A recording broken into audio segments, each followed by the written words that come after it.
What's up, everyone? Humble Picker here. I'm going to be doing Shackleman Challenge Part 4. Double down bobby with the double locks on.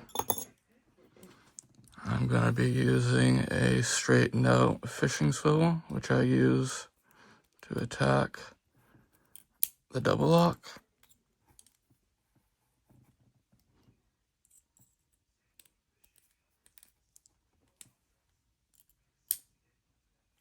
I think I got it.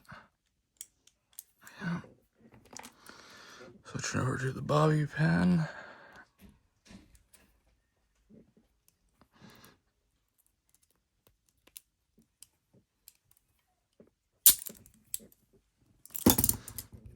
Alright.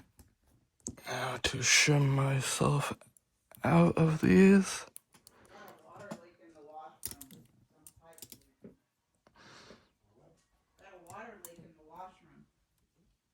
Everything's pipes are leaking. Tommy.